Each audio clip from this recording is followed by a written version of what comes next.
on YouTube. We're good to Okay, go. great. What's up, everybody? I'm the Video Game Votary, and welcome to our new podcast, the upcoming Retro Podcast. I want to take the time to thank you guys for tuning in to our very first episode, and I want to give you guys the opportunity to meet the other co-hosts that's going to be a part of this podcast, and we will start with Mr. RectWizard. What's going on, everybody? I'm Rect. Been YouTube creator for about a year and a half now, give or take, and I do all things modern and retro. I like to cover basically anything that I find interesting. I also collect other things too, like VHS, all things nostalgic. If you like channels like Happy Console Gamer, where I sit in front of a camera and talk to you about the things that I love, video games, then that's what I kind of do over on my channel. But yeah, that's pretty much me in a nutshell, guys. Yeah. Alrighty. So up next, we got Mr. BlakRanger. Tell the folks about yourself, sir. What up? What up? What's the word, Blurred? It's your boy, the BlakRanger, your favorite blurred in the world. I've been a YouTube content creator for about, I guess, going on 3 years now. I love everything retro and nostalgic, everything Nintendo, especially Nintendo 64, Teenage Mutant Ninja Turtles, and obviously by the name, the Power Rangers too. I'm just here to have a good time and just shed some light on all things nostalgic. Get you back to those feels of when you was a kid having a good time. Yeah. All right, awesome, man. I'm Video Game Votary. I collect all things Nintendo. Been creating content about 5 years now. Um, so that's a basic intro to everybody, but let's get into a little more detail so the folks out there get to Except know making everybody. games. I'm so This is sorry. true. Well, if you want, we can start with the questions with you. So we're gonna start with AK Games, time for your solo, and I'm gonna shoot some questions out, and you can let the people know how to, we're gonna let them get familiar with you. So, what was your Yeah. introduction to gaming? Yeah, so I started playing video games as a little girl, and the first game that I remember playing is Jack and Dexter. Love that game, and it's still one of my favorite games of all time. So, It's a great yeah. game. Great game. All right, so you answered the second question, which was the first game you played. Also, I want to know what made you start to collect.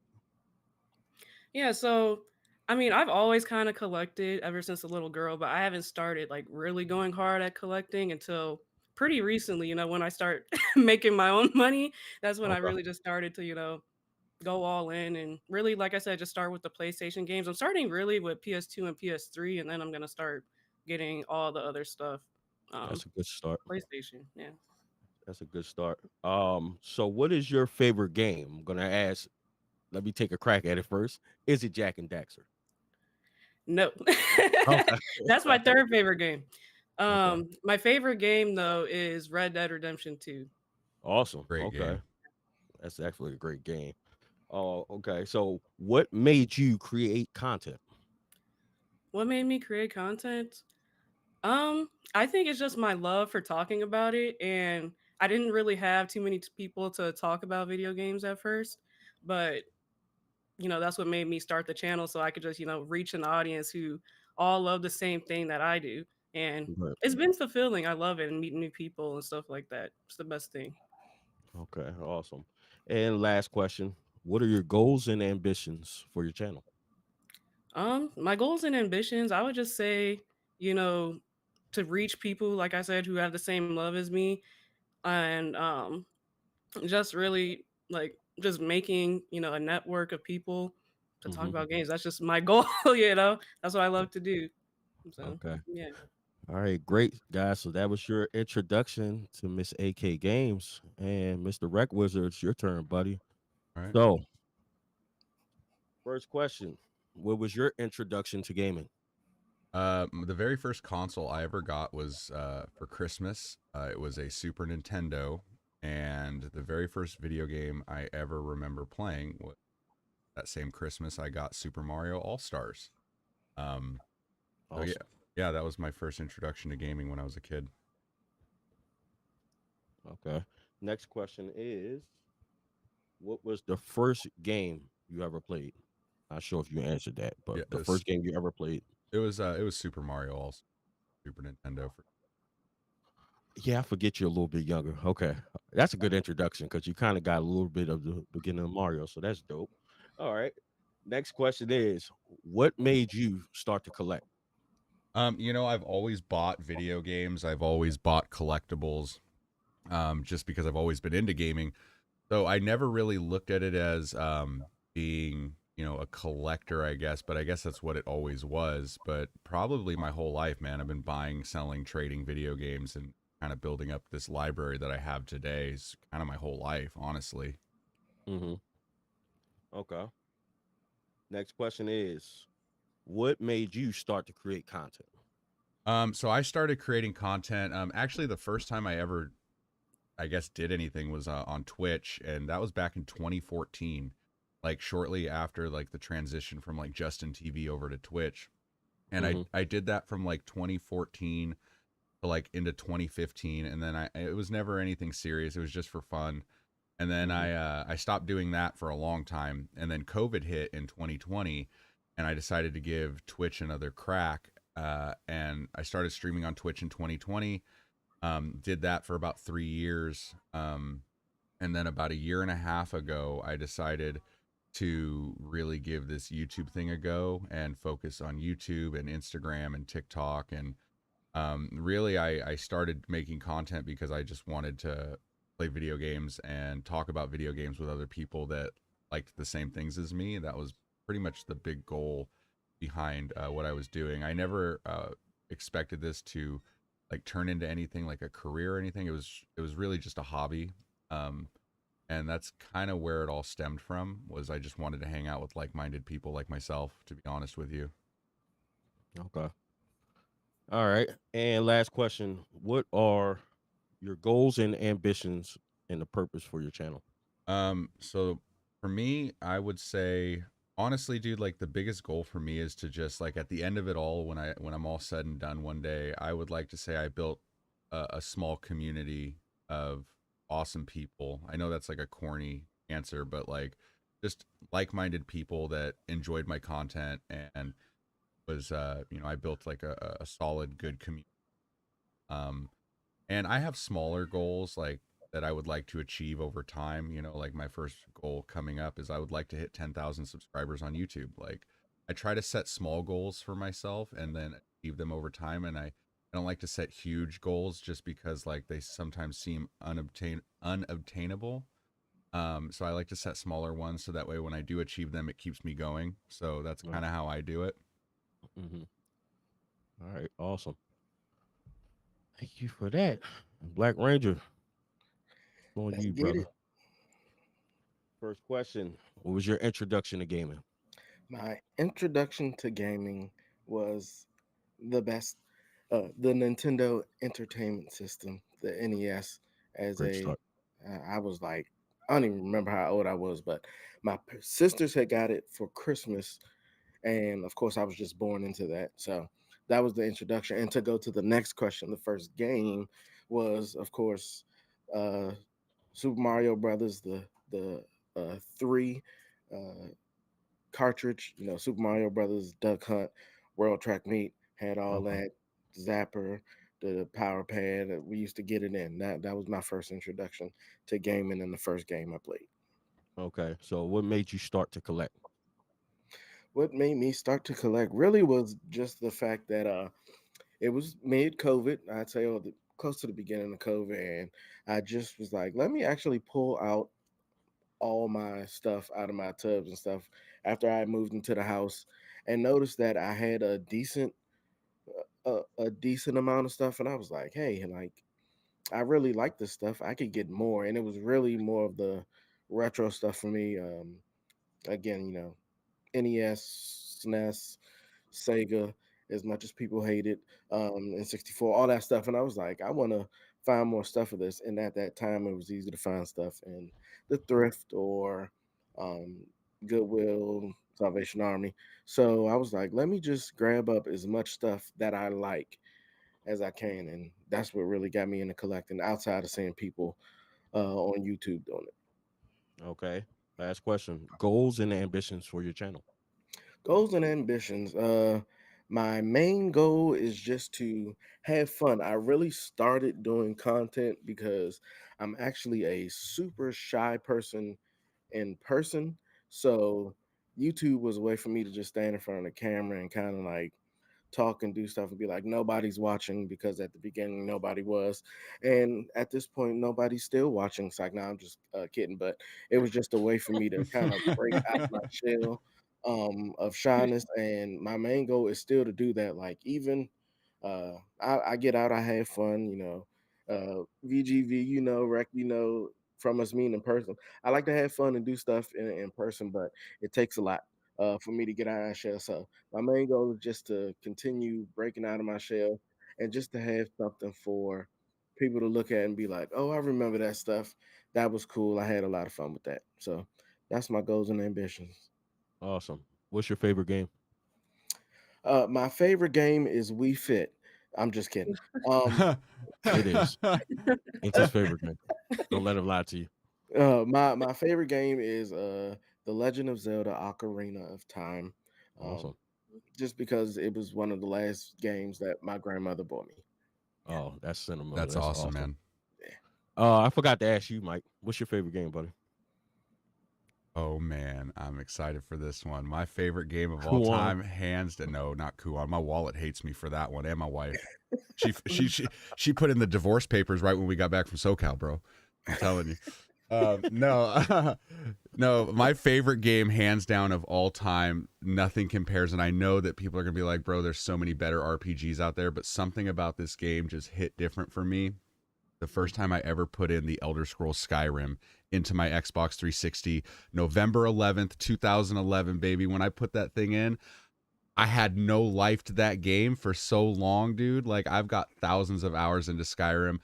Dude, my channel used to be an Elder Scrolls channel before I just started doing retro gaming. Like, I love, like, Todd Howard is my, like, my hero, dude. Like, I just love Bethesda. So yeah, Elder Scrolls Skyrim for sure. That's awesome. All right, so let me question myself. So my introduction to gaming was the NES. Obviously, I like to tell a story that I was born in '85, and so was Nintendo in a lot of ways. So that was my introduction to gaming. First game I played, Super Mario Brothers, the original. It made me start to collect. I think I always had like a certain attachment to gaming, and even during content creating process going in years, I kind of was questioning myself when I seen other creators and collectors like, am I really like a gamer or collector? But when I think back, like I have a lot of moments, a lot of great moments in my life that revolved around gaming, especially like around the time of the N64 release, the couch co-op times. That was some of the best times ever. That was around middle school for me. So I also saw this picture someone had on Facebook. You know how you just randomly see things in your feed from like sponsored posts and stuff like that. There was this picture of like, we all get those cube storage things for our game rooms. Most of us, we've seen them. And somebody had like a TV and it had all the consoles. And I was like, I was in the process of buying my first house and I was like, I want that in my basement. So that led me to start to collect. And then, the rest is history. My favorite game, that's kind of a tough one, man. Honestly, like it's a very tough thing. I guess it'd be cliche for me to say Mario, but I'm gonna say NFL Blitz, just for the sake of being different. Like I just love Blitz. Y'all see that in the background. Really love Blitz and NBA Jam. Um, what made me create content was um I guess when I started to kind of collect these consoles for for myself, I decided like, hey, maybe I'll make a channel and just kind of document this whole process. And that turned into and ballooned into this whole thing where I'm like fully engulfed in creating content. And I haven't looked back since. I freaking love it. I freaking love it.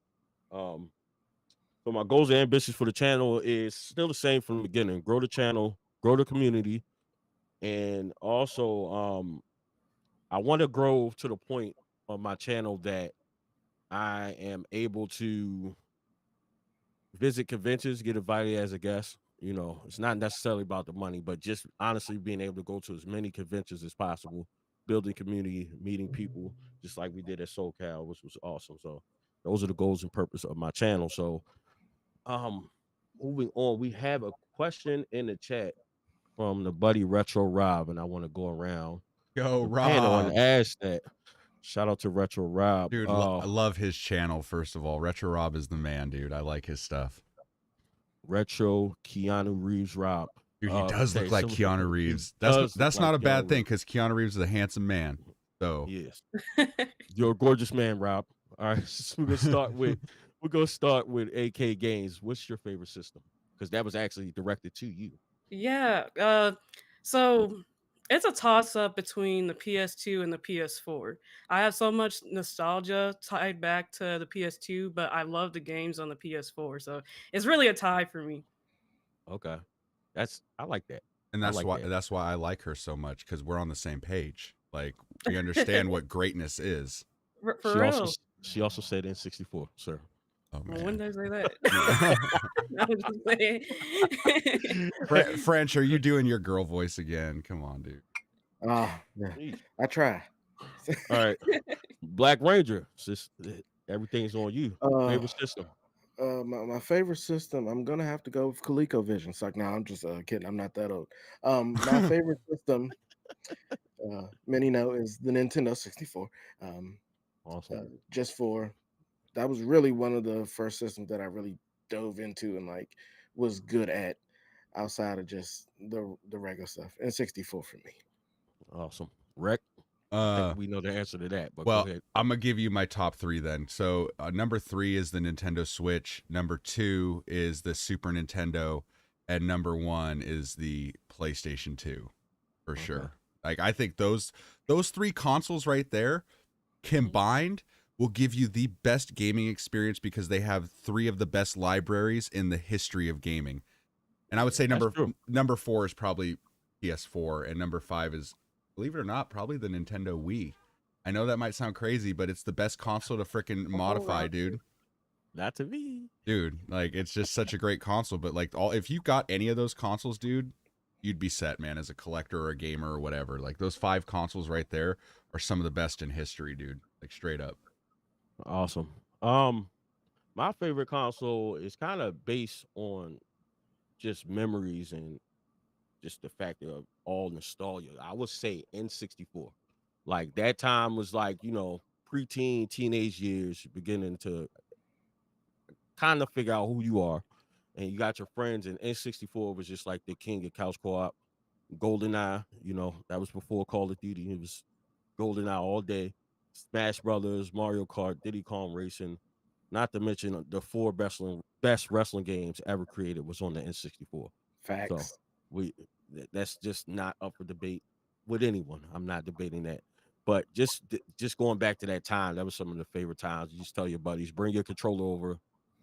Let's get it cracking. We on there for hours. So I would definitely have to say the N64. Now, piggybacking off of that question, I want to know if you could suggest a console to anyone that's never played any video games whatsoever, but they kind of want to get started in gaming, or they just want to know about it. What would you recommend? French. Honestly, that one's kind of hard, pause. But I'd actually probably go with the Nintendo Switch just because of everything you could do. I mean, it has tons of games, super fun. You can get the Nintendo expansion pack, so you got all the N64, Game Boy, Nintendo, SNES games on there to play online, and you can actually have a lot of fun with family and friends. So I'd say the Switch. Very much so. AK Games. Yeah, so this isn't my favorite console, but I would have to just suggest the PS5 because you can also play PS4 games on the PS5 and they have a whole roster that you could just choose from. It's just the latest technology, so I'm just going to, leave it at that. If you want to start, go there. That's a great point. That's a great point that I think people try to overlook. I think people automatically want to shoot to retro, but we definitely got to consider the modern consoles for sure. Yeah, for sure. RectWizard, what you got? What's your suggestion? So if you were going to collect for the first time and you want to get the best bang for your buck, I'm kind of going to piggyback off of the compatibility thing that AK was talking about. I'm going to go with the original fat PS3 because you can play PS1, PS2, and PS3 games all on one console with a Blu-ray player, DVD player, and CD player. Like, honestly, like you get 3 libraries on one console and it plays your favorite movies. Like, and it's still, you can still use it online and watch Netflix on it. It's a great machine if you can find one at a decent price. They're kind of pricey, but dude, honestly, all of the games work. Now, if you can't find a backwards compatible one, not a lot of people know that. Well, there are people that still don't know this. Any model of the PS3 will play PS1 discs. Any model, even the Slims. Yes, that's true. Some people assume like, oh, well, it's not the backwards compatible one, so it will only play PS3 games. No, it just won't play PS2 games. But if you can find the original Fat Boy PS3, like that's, I think, the way to go because you get all 3 PlayStation libraries. And if you get a PS5, those are really the only 2 consoles you need right there because you can play 1 through 5 on just 2 consoles. Exactly. You know, a little bit of retro, a little bit of modern. I think that's the way to go. Okay. So questions on me. Man, I'm gonna agree with BlakRanger. I'm gonna go with Nintendo Switch. I'm gonna say that for multiple reasons, and even if I'm being a little biased, I really was thinking about it because I will mention that PS2 was a great time too. That era was a great time. Like it definitely took gaming to the next level. It was an insanely not just huge library, but a really, really good library on top of that. But the Nintendo Switch, I say that because you get a little bit of everything. Maybe not so much hardcore games, but 9 times out of 10, if someone's never played a video game, they're obviously a casual. So you want them to be able to play something and be enjoyable. And I think that, you know, a lot of the Nintendo games are happy-go-lucky.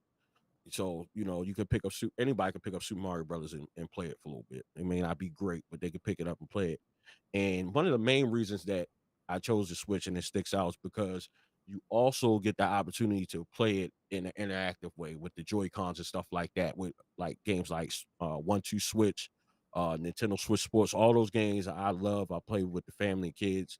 I have friends over at game nights and stuff like that, and we play that. And I think that's just a great opportunity to, you know, experience games where it's not just sitting there with a controller, but it's also interactive. And we got the Wii to thank for that because everybody and their mama had a Wii. Everybody, dude. Everybody. Every grandma and every nursing home across this great nation had a Wii. I was even gonna say my grandma. Dude, hey, but tell me if you guys think I'm wrong. Like, just because you brought that up, thinking of it, like if you wanted like retro and modern, right? But you didn't want to have like 100 consoles hooked up, right? Like some of us crazy people. Like honestly, bro, like if you got the fat PS3 that you can play 1 through 3, you got the PS5 so you could play 4 and 5, and then you got like the Nintendo Switch where it has like the NES and Super Nintendo and N64 classics plus all of their modern titles. Like if you had just those 3 consoles, you have access to tens of thousands of games with just three consoles. Physically and digitally, because as of right now the PS3 store is still active. You can still buy games on there. So like honestly, if you were going to get any consoles, those would be the 3 right there, man, because you could play PlayStation and Xbox. I mean, yeah, sure, a 360. 360 is good too, though. I can't knock 360. That was a good time too. But absolutely, those would be my 3 choices as well. You guys were like spot on with that for real. Yeah, that's a good point.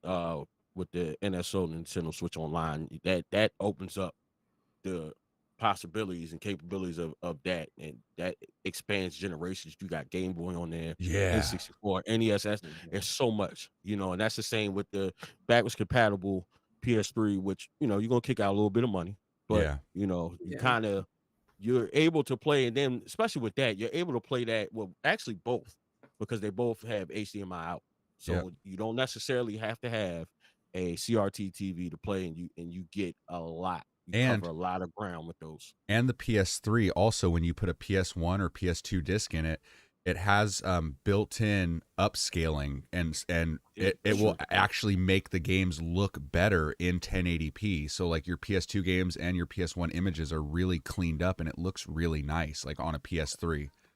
That's very true. And you Yeah. know, I also forgot to say, I mean, with the Switch, you can play anywhere. Anywhere. True, Anywhere. yeah. Expect whether it's a Switch Lite or regular Switch OLED, especially this regular Switch and Switch OLED, you can take those and set those up anywhere. Take the Joy Cons off, put the kickstand up on the back, and be playing on a little mini TV anywhere you go. Plane, Mm. train, Bro. car, Pla- church in the back, wherever Planes, you are, you can planes, play. trains, and automobiles. Hey, look, what I love about my Switch, dude, is like I got a dock here in my game room, but then I have a dock here on my 75-inch 4K. All I gotta do is just lift the tablet out of one dock and just set it in another, Mhm. and I could play it in any room of the house. Dude, Nintendo, I I gotta give it to them, man. Yeah, they were They revolutionary with that one. they the Wii U, the Wii U, you know, what's the term, walked so that the Switch could run, right? Oh, Yeah. absolutely. Like Absolutely. honestly, dude, and I like the Wii U. People knock that console. I still got mine all set up. I love my Wii U.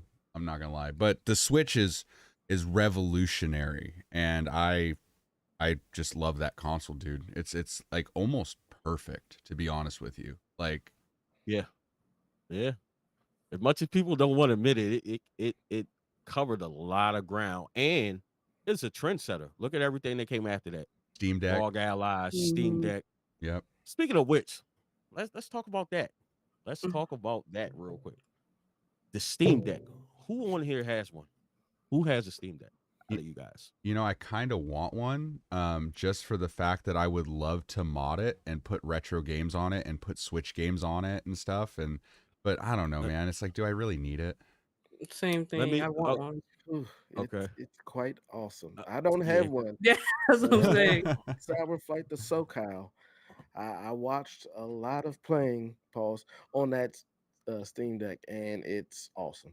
Hmm. And the Let me tell battery y'all. life is way better than the Switch battery life. Kind of a high barrier to entry, though. It's kind of pricey. That's the Yeah. reason I didn't get it. I Yes. think you can find a used one, like Uh, the original model. I was looking because I really wanted one just to play Switch games and stuff on it, like to modify the thing. And to be honest with you, you could find a used one for like 150, 200 oh, or that's something not like bad. that. That's not too bad, but it's like, I don't know. Well, let me tell you. Let me tell you, because I was up in the air about it for a while, right? So yes, there's a high entry point. And my recommendation, if you're going to go and get a Steam Deck, you might as well get an OLED. There's no Yeah. point in getting something, loving it, and then you're like, oh, or you get the regular one, and then you see the OLED, night and day. You shouldn't even just rob yourself. Just get the high quality, and I highly recommend it. And to piggyback on Rex's point, you don't need to mod it. That's the beautiful thing about it. It literally comes set up.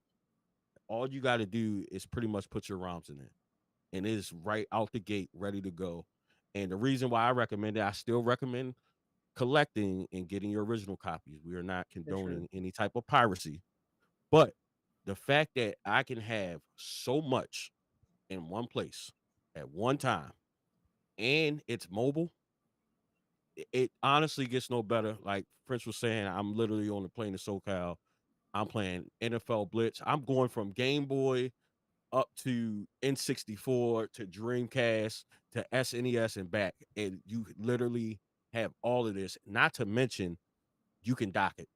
Yes, just And like a it's Switch. very simplistic and it's a portable PC.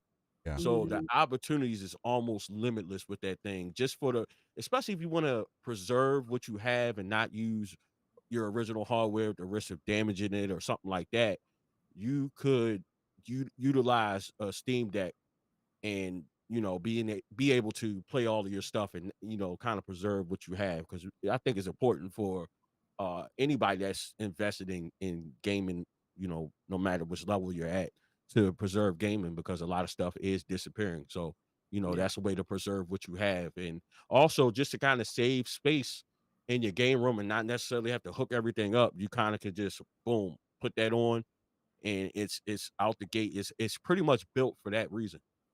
Honestly, like that was the main thing. A lot of things you got to do things to mod, and some is more difficult than the other. But the way they laid Steam Deck out, they kind of had it laid out for you, just ready for you to go and just literally go ham. And not to mention all of the retro stuff. We're not just talking about that, but just the games that's available on Steam. Yeah. That's like a whole that when you think about it, if you break it down, let's just say you wanted to get a lot of the retro systems. You want to get Game Boy, NES, SNES, PS1, all that stuff. By the time you add it up, you probably might spend like $700 when you think about it. So I'm not deterring anyone from doing it, but like if you feel like you don't want to have to switch things around and have to, do all of these things to play these games, unless you have it hooked up, more power to you. But that's just an option. And also just the availability to be able to take it on the go with you. But there is, other options. I think Steam Deck is kind of the best available in my opinion. Has anybody tried the ROG Ally? And I think what's that one company that has one? There's another one that Legion. Legion. yeah, Legion? yeah, the Legion, and then there's the Aya Neo ones as well. Like all these like handheld PCs have been coming out left and right. There's so many of them now. Yeah. But I still might get a Steam Deck one day, dude, because it just seems like it would be dope as hell to like be able to emulate like all of these consoles on the go anytime you want. Like literally. Well, I mean, let's be honest. I mean, it's like I got one right here. It's like a more powerful version of these Ambernicks, right?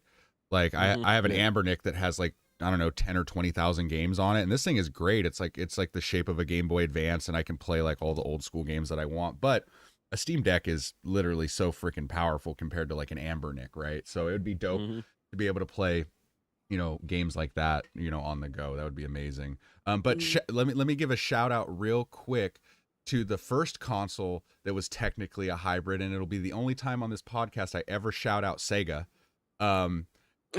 I got to give it up for the Sega Nomad, because a lot of people don't realize that the Sega Nomad, you could dock the Sega Nomad. You could plug it into your TV and play it. Yeah. You could play it on your TV. And for those of you who don't know, it was Sega's handheld console that you could actually put Sega Genesis games into and have your Sega Genesis on the go, or plug it into your TV. So technically Sega did it first, man. They were innovating but way back then, dude. Way back then. That's true. Yeah, honestly, dude, like that they kind of did it first, but I mean, they're not around like they were, so. Yeah, that's a great point. I think the Nomad gets overlooked when it comes to that aspect. But yeah, well, you know what? We're gonna raise the bar a little bit, because this one is absolutely forgotten about. Nomad's forgotten about, but I think it's a little more well known because Sega is a big part of gaming history. We got a lot of huge Sega fanboys and fans, right? But what about the what is it called? The Turbo Graphics. Oh yeah. Yeah, the PC Engine, the Turbo Graphics, the mini one. Express. The Turbo Express, yeah. That right there. I've never played one, I've seen it, but that's legit. I mean, same as the Nomad, it's just not as big as bulky, but you legit have that console in your hands. Does anybody have a Turbo Express? I've never had the opportunity to have one. I've seen it twice. That's how much they cost. Only at conventions. Yeah, I see it quite a bit. So let's look into the chat, see what's going on. Retro Rob says he remembers waiting outside for the Wii. Now that's interesting. So I don't know. I guess at the time, like, it wasn't the hype before, it was more so the hype after for me. It was so hard to get one, dude. Yeah. When it came out. So what was everybody's experience like around the time of actually, yeah, we'll finish that, and I got another question. But go ahead, AK. I see you got something to say. Oh no, I just saw you were about to ask about like when the Wii came out, and honestly, I don't want to like age myself or anything, but like I was pretty young when it came out. Honestly, my parents just bought it, so I don't know what I was doing. I just know it showed up at my house and I played it. Dude, that's awesome. I the way I got mine, because that was like a console. We got it at launch, but the way we got it was I was playing for a Pop Warner football team, local like little kids football league, and the president of that league, she was good friends with my mom, and she was also the store manager for a Toys R Us, and she came to my mom and said, "Hey, Christmas is coming up. Your boys want a Wii." And my mom's like, "Absolutely." So like when they came in, her name was Monica, really nice lady. She put one aside, and my mom went and paid for it, and we got a Wii on Christmas the year it came out, when a lot of people couldn't get one for a long time, dude. And I loved the Wii, dude. Like, a lot of people knock it, but man, it was such a fun console. The virtual console on there where you could buy your old school games, and like the first party stuff was really good, man. Like, I remember playing Red Steel for the first time, and I just thought it was so cool, swinging the sword and swinging the remote. Dude, the first time I ever beat Twilight Princess was on the Wii, not the GameCube. Like, I loved it. Oh, and I will say, one of the best ways to play Madden 08 on the Wii with Vince Young on the cover. Like, throwing the football and stuff, dude, that was fun, man. I loved the Wii. I still love the Wii. I got mine over here modded with like 8,000 games on it. I love my Oh Wii. my god. That's pretty Yeah. dope. I loved Just Dance. Me and my family would always get on that game, and Wii Sports, even though it's kind of like cliche, but like we would always get on that game, or like the party games. I think there was like Pac-Man Party was one of them. I don't remember having Mario Party, but I just remember the Wii being like such a great console for, everybody to join in and just, play in the house. Like, it was just a fun time. Okay. French. Yeah, so I have my Wii story, pause. It's kind of funny, and it makes me feel old because I didn't realize how the, the disparity in age between me and VGV and Rec and AK. I was in the military at that time, and I had actually got an Xbox 360 off base and traded it with somebody for a Wii because they were sold out everywhere. I played the 360 for like a week, but I really wanted the Wii just to play Wii Sports and like all the other stuff that was out for it. And I traded it with some little kid who I ended up finding out had stolen it because somehow I Huh. found pictures of some other family on on the Wii. But I was like, oh, this kid stole it. But I still have that Wii to this day. It's right behind me. It got stickers all over it. Like, and the great thing is it was backwards compatible with the GameCube. GameCube, which I had Yeah. originally traded for a PS2 when I got out of basic training. So it's just a whole bunch of trading going back and forth in my Wii story. But yeah, that's how I got mine. I wasn't mad that I traded the Xbox 360, but I did get one years and years and years later. But I still played the Wii way more than I played the 360, surprisingly. Yeah, that's a funny story, and I just want to point something out. Not all Wii's are GameCube backwards compatible. No. It's like only a select few. Just point that out. But Yeah. my first experience, like at that time, like I'm like a young adult, so you kind of fade out of gaming just a tad. You kind of fall back into it. But everybody was like playing like the Wii bowling and Wii tennis and stuff like that. So that was like my first experience with it. So I mean, that was a good time though, because that definitely that was a lot of fun, and that was like the centerpiece to a lot of like family get-togethers, game nights, and stuff like that. And it's people to this day that still play the Wii. And prime example of that being how they released, what was it, Just Dance 2019 Yeah. on the Wii, and Yeah. it was been done. Like that's because it was such a huge just need for it. People were wanting it because they still had, a lot of like the casual gamers. And that in their mind, they felt like that was the best way to play it, or they were just that familiar and they wasn't investing the time or money to put into a Nintendo Switch. But that was my introduction. But I do have a follow-up question that made me think about it from Retro Rob's comment. Have any of you ever waited outside on release day for a console? Console? Not for a Yep. console. No, Or I've done or it for games, but I've never done it for a console. Have I? No, dude, because I always got my consoles for like, because I was a kid when a lot of those came out, right? No, I lied. Mhm. I am a liar. I did once, and I waited 12 hours in line like an idiot.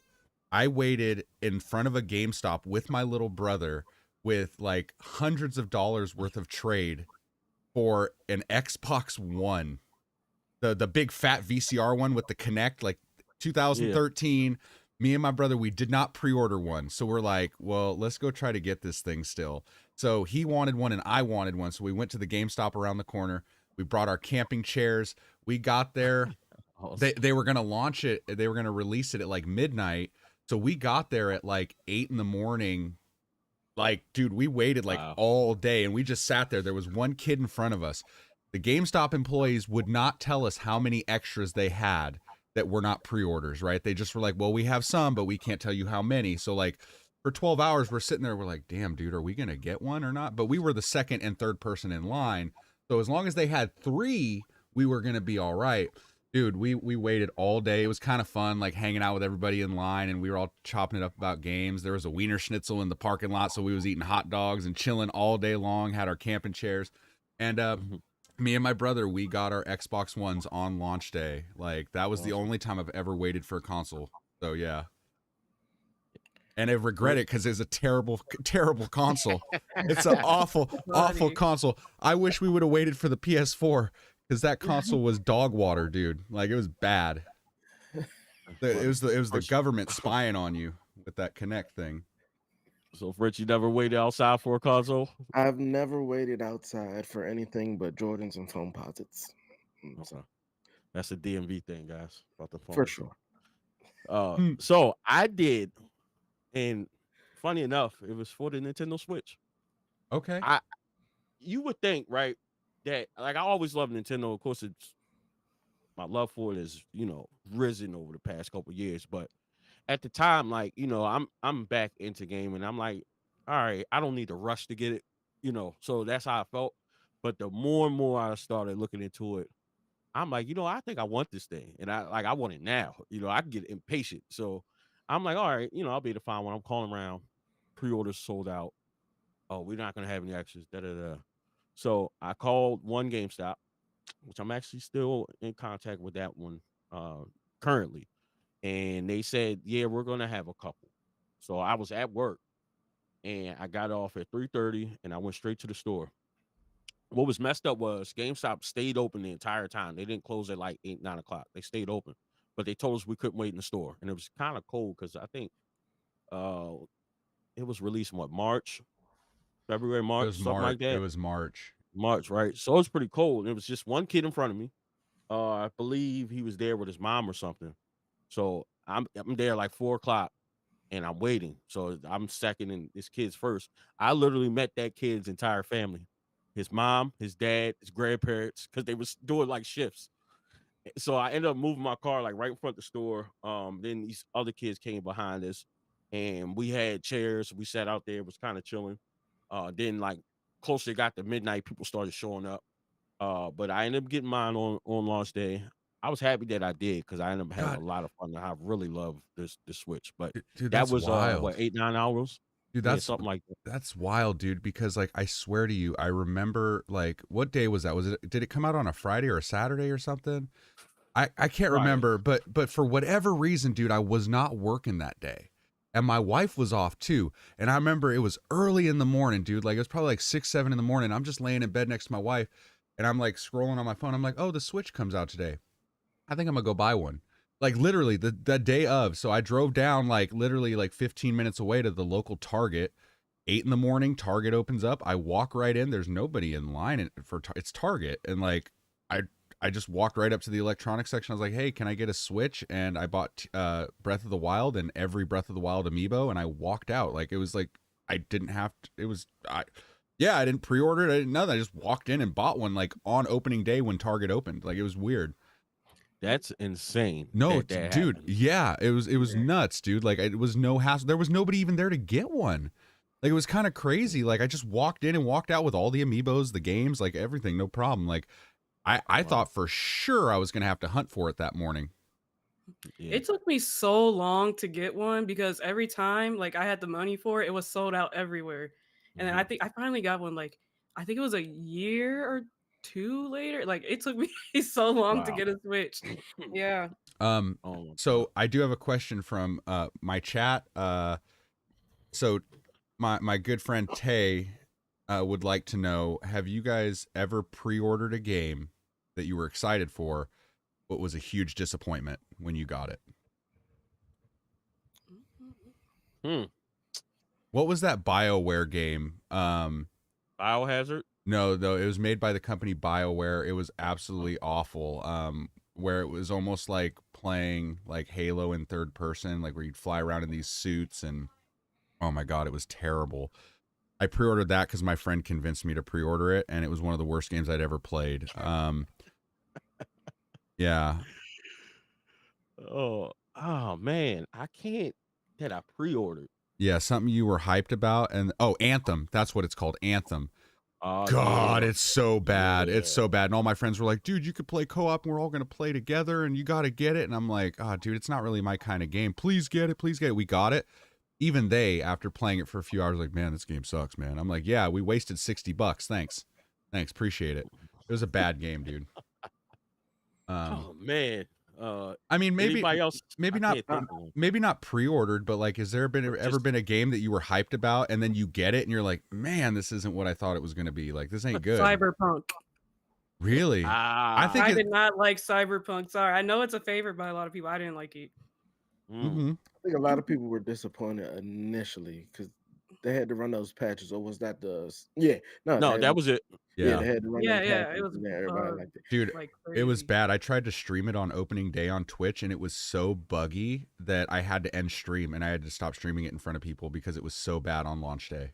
Like, it was so I bad. didn't like it even Phenomenal after now they fixed though. It's phenomenal now. Oh, I really? will say it's awesome now. I love playing it. Yeah. Mine is kind of funny. I couldn't think of one, and I don't remember. I think I actually did pre-order this, and I've only pre-ordered I think 3 games ever. It's this large box sitting up here. It's a music game, Power Gig, on the PS3, and it was supposed to be like a new way to play like Guitar Hero and all that stuff. Because those are some of my favorite games. It comes with a real guitar, which is awesome, and the drum set is Bluetooth. And the game itself is terrible. It's unresponsive when you play it. Hmm. Bluetooth doesn't work. Like you got to sit the drums on the floor and just bang in the like do this in the air for it to pick up. It's trash. Like the game sucked, but the guitar was cool. That outside of that, I wasted quite a bit of money on it. Oh Okay. my God. I'm trying to think. Like, it's not hard to. It's very difficult to disappoint me, in terms of gaming. But if I can, it's funny enough. I did a review on it recently. The new Turtles game. What is it? Attack Oh, of the Mutants. okay. I actually finished it, but it was kind of frustrating. Like it had that old feel, but like the controls were like pretty sticky and like it almost felt like it was lagging. So I was kind of like a little frustrated a little bit. I did finish it, but that's the closest thing I could think about. Not saying it's a horrible game, but I think that was like one of the last ones. So I was kind of like, all right, this that I actually wanted to play, that I felt like was, a little bit of a disappointment, but not too much. Okay. But it was $30, so I didn't Yeah. complain. Marcus, Yep. you think it's time we talk about the amazing Nintendo Direct that just happened the other day? Sure, we can get into that. That was Mhm. exciting. Because I'm going You to wanna tell you. start it off? I'm gonna tell you right now, man. This was one of the best Nintendo Directs that we've had in a long time, and it goes to show that Nintendo is still able to put out good games on a console that is almost 8 years old. Yep. Like, dude, the amount of amazing titles and franchises that are coming out. I mean, for those of you in chat that have not seen what's coming out, dude, it's absolutely incredible. I mean, from Dragon Quest to, we're getting all 3 of the first Dragon Quest, or here in America, they would have been Dragon Warrior games, in an HD 2D remake or remaster. We're also getting Donkey Kong Country Returns from the Wii, and that was a fantastic game in HD. We're getting Metroid Prime 4. We're getting Mario and Luigi Brothership. We're getting a new Mario Party and a new Legend of Zelda where you play as Zelda. And here's the misconception that people have. That is not the first game that you play as Zelda. A lot of people forget Zelda's Adventure on the Philips CDI. You play as Zelda. Oh my God, that should not count. You play It's not fair. you play as Zelda in that game, and that game is like $2,000, but it is literally you play as Zelda in that game. But anyway, guys, I just wanted to kick that off because, like, honestly, they're still going with great games. Oh, and they, obviously it was announced before, but they reminded everybody like, hey, Luigi's Mansion 2 HD Yeah. is coming to the Switch still. Dude, Yep. there's so many good games coming to the Switch. So like I'll let you guys like talk about it like moving forward, but like honestly guys, so many good games and even ones that I just missed, like a Mario Party, like all kinds of good stuff. Mm-hmm. Yep. So who wants to go next? French, what'd you think about the Uh, direct? I'll definitely hop in there. It was definitely I caught the live of it a little late, but went back and watched it. Like, I mean, how can you not just love to see all the stuff coming out? Like from Mario and Luigi to again the Legend of Link, as I like to say now, or the Legend of Zelda. That would have been so It's just, cool. yeah, it definitely If was. they named it that, dude, like That'd be the crazy. internet would have went nuts, dude. Like for Yeah, real. and people in the chat and the live were just kept calling it that. They was like, it's the Legend of Link now, because I was like, yeah, It's that would have true. been that cool. But Oh it just man. looks like, and the crazy thing is, you watching the direct and you getting hyped over games, almost forgetting that there's still supposed to be a next gen console coming out Yeah. sometime. We're hoping still next year, but like it doesn't overshadow the fact, but it also gets you to the point where like, well, maybe I can wait a little bit because these games are gonna be dope. I mean, Metroid Prime 4 Beyond, like finally, like everybody's like, even though I think that what they said 2025 for that still, so maybe that might be on the next gen console, but like to just see all the awesome titles and to see people hyped about it. Yeah, people were looking for some other things, but everything that they put out, it was dope. And I just like watching them live because you can watch them. It also looked like a kung fu flick because you can see their mouths moving and then hear the and train. I mean, it's Yeah. hilarious to watch like that, but it's definitely dope. AK, what'd you think about the direct? Yeah, so one thing that I'll have to like give Nintendo is they're really big with like their indie games. So yeah, I really did like the Mario and Luigi game. It looked like a really like cool, unique style. I loved it. I loved how they mentioned like there was a few Disney games. I really liked the Legend of Zelda game, but there was I believe it was an indie game called Mio's Memories in Orbit. And I just think Mm-hmm. that game looked really creative. And like I love the art style. It almost looked like it was something like familiar, but like not at the same time. So I'm actually kind of looking forward to seeing like more about that game. Mm-hmm. Um, I'm super excited for Luigi's Mansion 2 because believe it or not, like I said, like I'm not too big on Nintendo, but I've played Luigi's Mansion 3 and I love that game. So I'm really excited for the second one to now come out and, me play that. So I'm really, really excited to see, what else they come out with in the future and how these games turn out. Yeah. Um. So of course I was excited. Watching everything. I'm actually trying to pull up a list because I'm pretty sure we missed a couple of the games that we probably didn't even really think about. One thing, obviously, Mario and Luigi Brotherhood definitely stood out for me. Like Yeah. right at the beginning, they came out the gates with that. Another thing that stood out for me was that Marvel fighting compilation. Oh Oh yeah. my Oh, Yeah. yeah. god. And it has been confirmed that there will be a physical copy. Oh man, dude, I got to get that cuz Marvel vs. That Capcom 2 is on there. that game, we can actually stay on that for a second. That game, I'm telling you now, it's going to sell like crazy. And I say that because not only is it coming out for the Switch, it's coming out on Xbox and PlayStation. Yeah. So, and as big as the fighting game world is with Evo and stuff, and now they put so many bangers on this compilation. Like Yeah. honestly, Capcom outdid themselves. X-Men Children of the Atom, X-Men versus Street Fighter, Marvel versus Capcom 2. So collectors out there, their prices get ready to drop Thank God because substantially. I need Marvel vs. Capcom 2 for the PS2 so I So it's need that. like It's that's like 100. $200. It's Yeah, it's around there. $200. Like I'm wait that game comes out and then they drop the price down to like one something. I'm like, cool, that's when I'll get it. But French, you said you had to dip out, buddy. Yeah, thanks for saying that. Yeah, you guys straight dad mode over here as usual. Rec, Marcus, and AK all know how it is with me. I'm always disappearing in our chat because it's something with the baby. I just pop in, but I gotta get my daughter, unfortunately. But the great thing about the upcoming retro podcast is there's still 3 other co-hosts who can have a great conversation without your favorite blurred here. But nobody pays attention to me anyway. But yes, you guys, I definitely been great hopping on here. Episode 1. I'm gonna miss a lot of the rest of the Nintendo Direct talk, but it's still some bangers that we didn't even mention going on there. So appreciate you guys. Check me out any and everywhere, Black Yep. Ranger No C. A- And I will see you guys in the chat and next week. Anyway, also guys, all of our channels are in the video description down below. So check out all of their channels. They are all down there. We also started our own YouTube channel for the podcast specifically. So streaming here on my channel will not be a permanent thing, or on Video Game Absolutely. Votary's channel. There was just some technical difficulties with the podcast channel.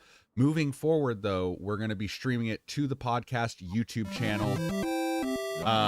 So basically, check out that as well. That'll be in the video description as well, and all of our please go channels. subscribe to that channel. Yeah, so Yep. definitely check that out, you guys, for sure. So we will see you next week, Black Ranger. Go be For daddy. sure. Later, Appreciate man. it. Love everybody in the chat. Love my co-host. See you guys next week. All right, buddy. Later. All right, yeah. So as Rec was saying, everything is down in the description. Some things we didn't foresee happening, with the channel, but please go and subscribe to that channel because we're trying to gain some traction to get people to go over there. Yep. But in the upcoming weeks, we will be streaming specifically from that channel. So just keep that in mind. And also, if you're not subscribed to the other creators, because I know Rex Live as well, make sure you subscribe to other creators' channels, BlakRanger, AkayGames, myself, Video Game Voter, as well as RectWizard, just to kind of show the support to everyone. Yep. Thank you, Retro Rob, for the recent subscription. But also really quickly as well, down in the video description, you guys, we also started podcast community Discord. So if you would like to join our Discord for the upcoming retro podcast, come join, talk with us, hang out with us, give us suggestions, like whatever you guys want, like we will be there. Thank you. Thank you guys for that, especially. But let's get back to that Capcom fighting compilation. That's going to do so much just outside of it just being a compilation of bangers, but just the games that's on there. They even included, which I thought was kind of strange. It was kind of like it just came out of left field for me. You got all these awesome fighting games, and then you got The Punisher, which is a great game though. I'm not mad at it. It just kind of seems like it was just like out of nowhere. You got Children of the Atom. All of these are pricey games for their respective consoles. So that's going to drop the price of those. So if you are a collector or a reseller, especially if you're a reseller, you better off those games now while you can, because when that comes out, the amount of fighting games that take place or competitions that people play on the PS4, especially still, you get Marvel vs. Capcom and Children of the Atom and all these things, it's going to be crazy. Like people are going to automatically, they're probably not even going to crack open the old ones. I mean, you're going to have some people that's going to do that, but they are absolutely going to be playing on the PlayStation. So that was awesome as well. Of course, you got Luigi's Mansion 2 HD, which is the remake of Dark Moon from the 3DS. Donkey Kong Returns, I know Reg mentioned that, which initially came out on the Wii. That game looks unbelievably good. Like, it is probably just small updates. You got to think we were still at a time where we were using AV cables, on some CRTs before it really got a chance to go to HD. But just even the looks of that was awesome. And it's like, I think that this is a question I want to put to the chat as well as the other co-hosts. Do you think Nintendo is aware of how close they are of lapping the 3DS and the PS2 and being the top selling console of all time? Do you think they're aware of that? 100%. Yeah, I think they know. I mean, Nintendo's a really big company because I just, when I think of Nintendo, I think of how much reach they have from, very young kids to, older people. You know, like I feel like they just cater to everybody. So Yeah. I think they know. They sell a lot. So Mhm. wait. What was the question? Was So the question is, do you think, and this is based on, let me kind of drive my point home. This was based on the fact that this Nintendo Direct was so heavy with right so many bangers on there. To me, it's making me think like they got to know that they're close. to And I'm being the sure, best selling like, console?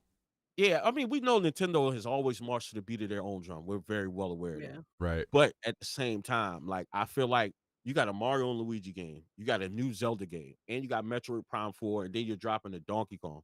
Yeah. Like, you can't tell me that they're like, nah, we're swinging for the fence. Oh, not to mention the same day that that new Zelda comes out, Yep. that special edition Zelda, Legend of Zelda Switch, like, oh Oh yeah, I my forgot about that. god, I will be getting that for man, sure. oh man. So back to my point. Do you think Nintendo is aware of how close they are of breaking that record? And do you think that's the purpose of them releasing so much on this console, especially with them supposed to be dropping a new console within the next year? What do you think, Rep? I think that I think it is their final push to keep the Switch going. Especially to hold people over and get people excited because the new Nintendo console is been pushed to next year at some point. Um, so honestly, do I think that it could top the PlayStation 2 as the best-selling console of all time? Yes, I do. 100%. The one thing I'm still wondering though is like they announced all of these games, and the first one that comes to mind is Metroid Prime 4. Are they going to be releasing a next gen version of that game for the new console that comes out next year? That's what I'm curious about because, again, the Switch is 7 or 8 years old with, a processor and a graphics chip that's even older than that. How is Metroid Prime 4 going to hold up on the Switch? And are they going to be making a more updated version for the new console, or will it just be the regular Switch version that's backwards compatible with the new console? I don't know. But I do think that this was a good final push to get people hyped. And when the new console comes out, I think it's going to do very, very well. Okay, that's a good point. Um, so I mean, obviously, I think that they're well aware of that. Um, I know that they said it was an issue, I believe, with the production, which is why they pushed it back. But I also feel like they kind of had that in mind. Like, we got some games that we could put out, and obviously they know that they have some stuff lined up for the next gen console, which to me that opens my imagination. What do they have lined up for launch titles for this next console? Because it's got to be crazy if you're dropping Metroid Prime 4, which they, as long as it's been in production, they literally could have waited at this point. Especially if the console's coming out next year, you're dropping the new Metroid next year. What do you have planned for this next console? Like, my mind is kind of blown with that. It's like, I think it's just going to be crazy. And Hmm. I absolutely think that it's going to be backwards compatible for sure. Nintendo's really good with that. They will 9 times out of 10, it's normally backwards compatible with at least the previous generation. So I Hmm. absolutely think that they had that in mind. And I mean, the Nintendo Switch has had an amazing run. It changed the landscape of gaming probably forever. You got all these new portable handheld consoles that's been coming out, and that inspired everyone to do that. But for them to come and create this and then to build on it, and they, considering honestly the Nintendo Switch is underpowered by like a lot, right? It could be so Yeah. much stronger and better even when it was first created. But even like now, there's so much room for it to grow and to make it better. And even just kind of just getting it on par somewhat with the Steam Deck and the ROG Ally and stuff like that, that takes it to a whole nother level. So Yeah. That's a tough one, dude, because I could have swore that Metroid Prime 4 was going to be a launch title for the next gen console. And they Hmm. announced it, for this console. So um mhm. I don't know what they have up their sleeves, but can I just say that like if there were two things I would like to see as a launch for the next Switch, and I don't think it will happen, but I would love to see That's a it. good question. I would love to see them bring back Star Fox for the next console. I love Star Fox, and the last game for the Wii U was not good because of the controls. The control scheme was really bad. And then the one thing that all Zelda fans have been dying to see is Twilight Princess and Wind Waker HD finally ported over to a more modern console. And I would love to see that come over to the next gen console and get like a dual pack of like, I'd pay $60, $30 a game, and buy that. And then also, now that we've seen that they like the whole Link's Awakening art style because of the new Echoes of Wisdom that's coming, I would really like to see A Link to the Past remade in that art style. Like, that would be amazing. Like So that's what I would like to see for next gen Nintendo. Those three things. I think Star Fox needs a comeback. Metroid has been getting a lot of love lately, which, rightfully so. You had Metroid Dread, which is your castle, your Metroidvania style, but then you had Metroid Prime 1 remaster. That 2 and 3 are going to come, and now we got Metroid Prime 4. I think Star Fox needs a little love. It would be nice to see a Star Fox game. That's very true. What do you think? So we're going to piggyback off of that because I think that was a great question. AK, what would you like to see as a launch title if you had your pick for the next Nintendo console? A launch title? Honestly, I just think they should just come out. I was going to say, or just come to the next console. Yeah, okay. Not necessarily launch title, but what would you like to see happen with this next gen console? Well, the main thing I think I'd want to see from the Nintendo Switch is really kind of just what you were saying earlier, for them to be a little more powerful, just to compete a little more with the other consoles, because I think they do a great job with coming out with like creative games, like I said earlier, with the indie games and stuff like that. So I think if they were to make it, just a little more powerful, I think it could take over like way quicker. Oh, absolutely. So I would definitely like to see Kid Icarus make its return. Oh yeah.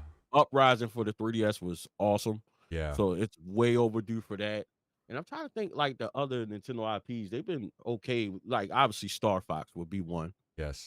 Because even with the Switch, they did drop a couple Metroid games. It wasn't Prime 4. And the reason why that got so much heat is because they spoke about it years ago. Right. But they gave you some Kirby titles. So they covered a lot of ground, but Star Fox is needed. I'm actually kind of shocked that they didn't do something on the Switch because I don't think there's any Star Fox games on the Switch. There's not, and a big part of that is because the Star Fox game that came out on the Wii U was such a failure because of those controls. Like, it was so bad, dude, and I was so hyped for that game because it looks fantastic, but it's so hard to play because the controls between the gamepad and the TV, like the fact that you have to constantly look up and down all the time, very hard to play, and it's not fun. So like, I was hoping what they would do is take that game, because again, looks fantastic, literally strip those crappy controls out and just make it a more traditional control scheme and put it on the Switch. Like, that's what I was hoping for, because then it would be a good game and it would get a second look by people, and I think people would really like it a lot. But you mentioned Kirby too.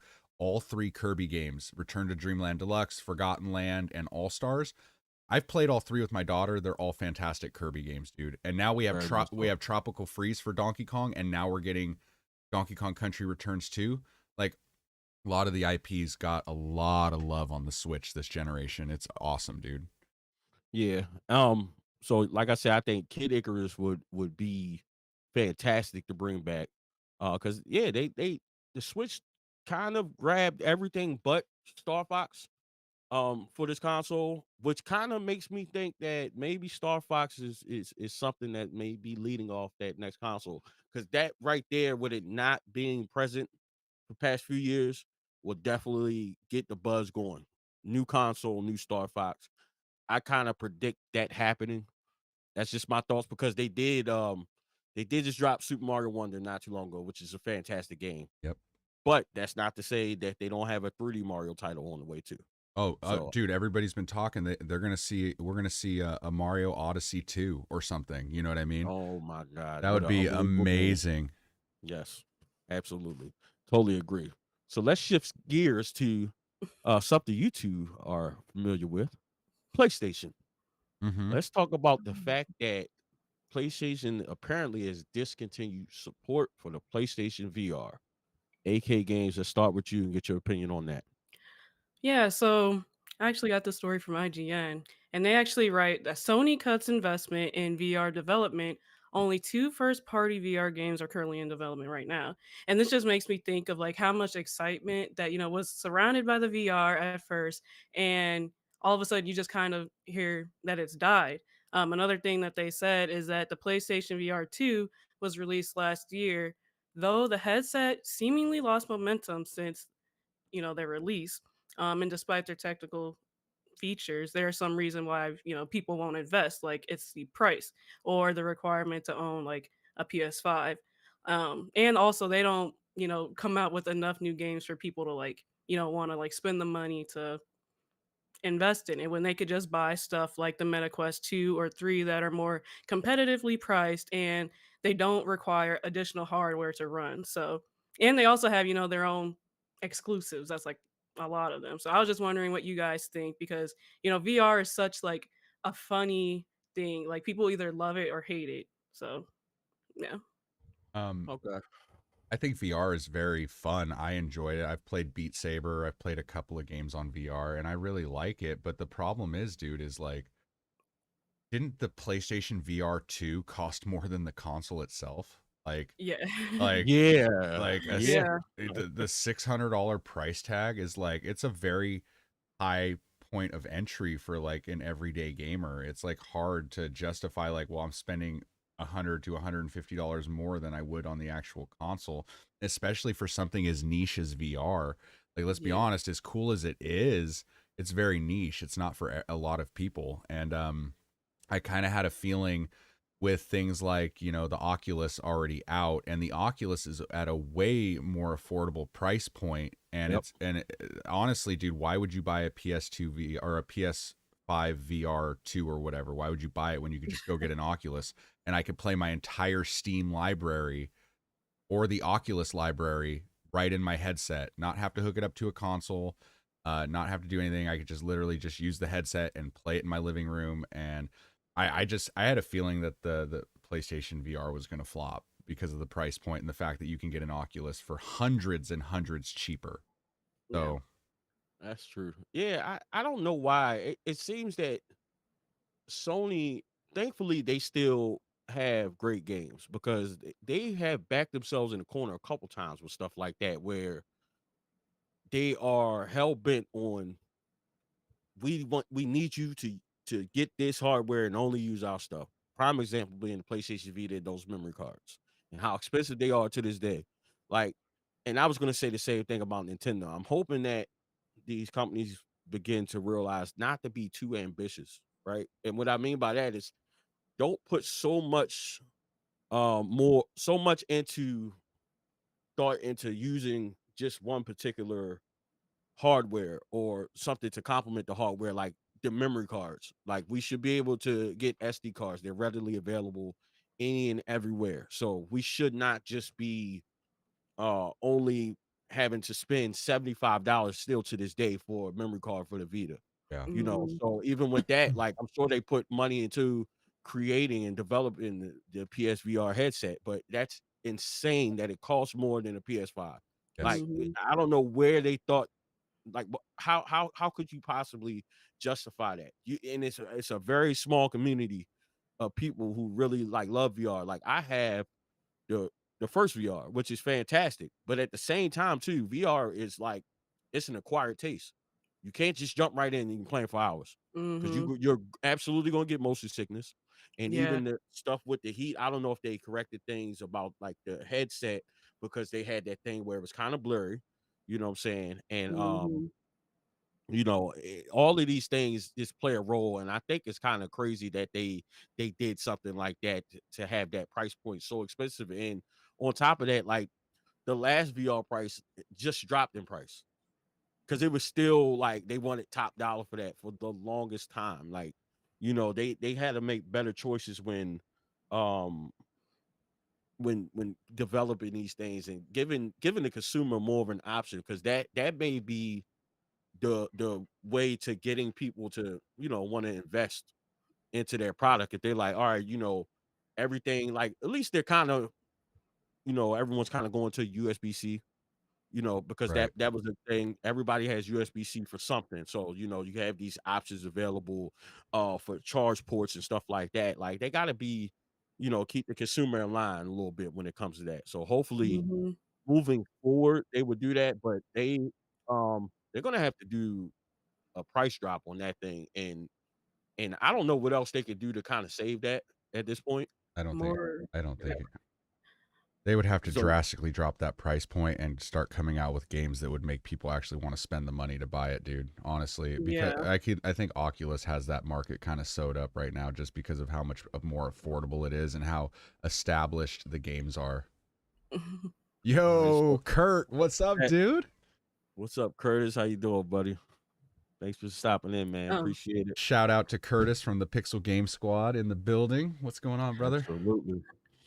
One thing I kind of wanted to piggyback on is one reason that I'm not a big VR fan is because of the motion sickness. Like I get super motion sickness playing that. And it's kind of funny too, because I feel like VR and like AI and stuff like that just isn't taking off as much as everybody thought it was gonna. Because even Mhm, when you think of the Apple Vision Pro, I think that's what it is, they mhm, just released that, and I don't think they got like nearly as many sales as they thought they were gonna.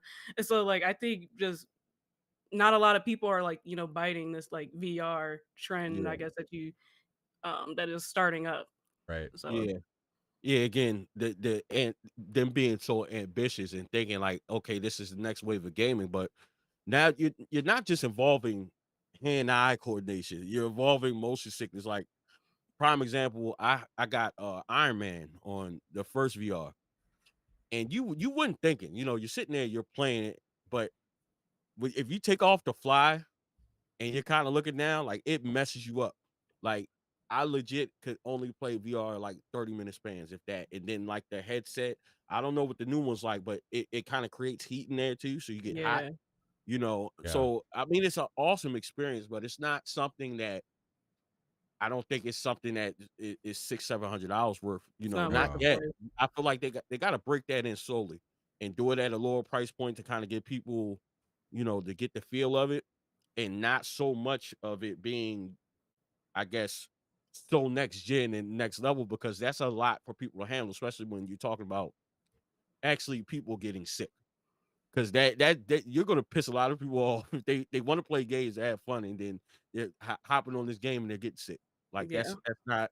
And then you want me to spend $600-700 to throw up? Like, come on, dude, like, you gotta do better Yeah. than that. Like, that's not it. That's not rocking. So I mean, I think it's great, but I feel like they got to do something else. And just overall, just the overall landscape of VR, they got to start at a lower level. Yeah. I mean, not Oculus and stuff like that. I think that's a good point. I mean, they're kind of pricey, but obviously they're not what the PSVR 2 is. And I hate that they abandon stuff, but go back to the same point of being ambitious. They're abandoning it because they put so much money into it and they're not getting it back. You Yeah. know, if they started gradually doing certain things, then they have the space to grow and correct things, get the feedback from the public, you know, Hmm. because, you know, these people that's trying stuff out, yeah, you're trying it for 10-15 minutes until you actually get in the game you want to play, and you're like, you can't even go past 35 minutes, you know, Hmm. getting sick. Like, they really got to do better with that. And even in the comments right here, we have sunflowers and yellow rose. I hope I said that right. Everybody saying, yep, same thing. Issues with the motion sickness. That's a Yeah. big deal. That's a big deal. Like, you know, it's making things not be enjoyable. Like, what do you do with it in that situation? So, do you guys agree with Sony abandoning it, or do you think that they should go back to the table and like try to make some adjustments and at least try to, you know, Um, save it? yeah, I think the only way they're gonna save it is reduce the price drastically. I don't know if financially it's worth it to them to do that. Hmm. Um, like if it would have, instead of $600, if it would have launched at like $299, $300, I think it would have done a lot better. Yeah, Hmm. You absolutely. know, and also, I don't know how much they really pushed it as far as marketing goes. Like, I don't ever remember seeing a VR commercial for PlayStation 5. Like, I don't know, maybe. I didn't either. So it's like, how much did they really push it? And it's already such a niche thing. It's like, I don't know, man. I don't know. I think that what Sony needs to do is, and I would say this about any video game company, is stop with the fucking gimmicks. Oh, sorry. And there it was, the first one. Ding, ding, ding. Ding, ding, ding. They need to stop with the gimmicks and do what they do best and make games. Like, Sony needs to stick with creating amazing first-party titles, and creating amazing hardware and innovating in that way. But nobody, dude, there's so many PS VR2s just sitting in GameStops right now. Nobody's buying them because they're just, no one wants to spend $600 on this thing. I wouldn't. Yeah. So go ahead, AK. I was just gonna say, I feel like that's even a bigger conversation. Is I feel like everybody's trying to have their hand in the pot of everything. Like, everybody doesn't need to do everything. I think you made a good point. Like, Sony's good with the first party games, and like, I think maybe that's what they should just stick to, is making great consoles, like the PS5 and stuff like that, and making great games, and let every other people, take control of like the VR space, because obviously other people are doing it better. Yeah. And cheaper, way cheaper. Because isn't like the Oculus like $300? Like, something like that. Yeah, like, why would I spend double that? I think I see why, but it just shouldn't be double, right? Yeah. Because what they're doing is, like, you can experience your first party titles, or not necessarily first party, but good titles, Resident Evil, Gran Turismo. These days you can experience them in VR. So you're getting that, but it definitely should not be double the price, especially if it's not, double the quality. Right. Yeah. It's space to grow it, but I just feel like things, introduce it a little bit at a time, perfect it before you start to try to get this price. Another thing they could try to do to try to save, what they spent, is include them in a bundle. Throw $50 on the top of the PS5 and count your losses, but they're not a total waste. But you know what, dude? If they were able to get it down to a price point to where so many more people could get involved, or bundle it with a PS5, right? It would get more people trying it out. That's very true. And then when they come out with like the PSVR 3, people would be like, man, I had the 1 or the 2, and I got to play it. I loved it. I'm going to get the 3 no matter what, because the 2 was dope. But it's so expensive that like the point of entry is so pricey for a lot of like average people that it's like, dude, I can't spend $600 on this thing. What if I hate it? What if I get motion sickness? There's no way to test it out. Like, I wouldn't do that. It's a $600 investment for something you don't even know if you're going to like. Yeah. But not everybody's just going to jump at the opportunity. Yeah, I'm going to spend $600, and it doesn't matter if it's good or not. So if you guys are good with it, can we move on to our gaming hot takes? Yeah, let's go. Get into it. I'm excited. All right, guys. RectWizard, set it off, man. So we give you the solo, brother. One of the segments that I wanted to have on the podcast that we would do once a week is our gaming hot take of the week. It doesn't have to be from, what something happened this week, but every week I want us each to pick a gaming hot take and share it with the community. And so I guess I will kick this one off. We will go one by one. And I have to say, my gaming hot take is that, as a huge Legend of Zelda fan, and some of the people in chat already know what's coming, I've been a huge Zelda fan forever, since the 90s. My first game was A Link to the Past on the Super Nintendo. It's very near and dear to my heart. But as much as I love The Legend of Zelda, I will tell you right now that The Legend of Zelda Wind Waker is one of the worst video games ever made. Oh my God. And I absolutely despise that game with every fiber of my being. Like, deep down in my soul, I hate this game with everything in me, and I don't understand why people like it so much. It is not a good game. Like, the biggest complaint I've seen about Breath of the Wild or even Tears of the Kingdom is, Nintendo created this big open empty world. Well, you want to talk about empty, play Wind Waker and go on the water for 9 times, for 9 out of the, 90% of the game, 95% of the game, you're on the water and there's nothing in the water, nothing at all. There's nothing there. The dungeons are forgettable. The islands are empty. The only redeeming quality of that game is the fact that the combat is pretty smooth and the music is really good. Other than that, the story was forgettable, lackluster, and the game itself was just absolute trash, dog water. It's not worth your time if you're a Zelda fan. I'm sorry. Twilight Princess was a way better game from that generation. In fact, I would rather play Zelda 2 for 10 hours locked in a room than ever touch Wind Waker again. So that is your hot take from me for this week, and we can argue it all day long, but So much passion. The Legend of Zelda Wind Waker is absolute trash. Trash. Oh my god, I love the echo effect too. You gotta say it twice. It's trash. AkayGames, you got a hot take for this week? Yeah, I kind of feel bad following after that because I don't think I have as much passion about it. But my hot take is I think Nintendo just makes way too many Mario games. Now, I'm a Mario fan. Look, I'm wearing a Mario shirt right now, but I just think they rely on it way too much. I don't know if it's because like they just think like when they put out a Mario game, like it's gonna make them some money because it's so familiar. But I just think they drop way too many in the franchise, and I think they are good with being creative, but I think they need to use more resources to put it into like a really big like new title or just a new game or something. But yeah, that's my hot take.